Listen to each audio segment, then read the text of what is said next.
मैं दूर तक देख ही रहा था कि एक विशाल केकड़ा सीधे हमारी तरफ दौड़ता हुआ आ रहा था। हम तो डर के मारे लगभग रो ही पड़े थे, लेकिन अगले ही सेकंड कुछ अजीब हो गया। वो उबलते हुए गर्म पानी के झरने में गिरा और तुरंत एकदम परफेक्ट पका हुआ खाना बन गया। हम पूरी तरह हैरान रह गए। तो हमने केकड़े की टांगों पर नींबू निचोड़ा और आराम से खाने लगे। लेकिन जैसे ही हमने खाना खत्म किया, मुसीबत टूट पड़ी। हम एक अंधेरी गुफा में गिर गए। बाहर निकलने का रास्ता ढूंढ पाते उससे पहले ही अचानक बेलें हमारी तरफ झपटी और कुछ ही सेकंड में हमें हवा में ऊपर उठा लिया। जब मैंने नीचे ध्यान से देखा तो समझ आया कि हमारे नीचे की जमीन डायनासोर की हड्डियों से भरी पड़ी थी। हमने जल्दी जल्दी एक दूसरे के हाथ पकड़े और झूल कर निकलने की कोशिश की। बार बार कोशिश की, लेकिन हर बार फेल हो गए। फिर कुछ ऐसा हुआ जिसका कोई अंदाजा नहीं लगा सकता था।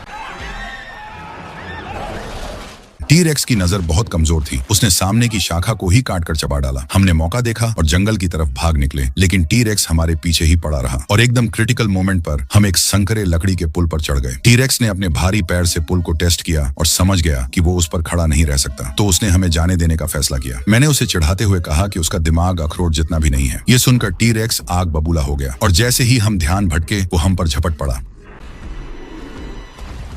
हम घबराहट में एक गुफा के अंदर कूद गए। अपने बड़े आकार की वजह से टी-रेक्स अंदर नहीं आ सका और गुस्से से पागल हो गया। लेकिन उसी रात हमें एक बहुत ही खास तोहफा मिला। मैंने उसे खोला तो वो एक बहुत बड़ा अखरोट निकला।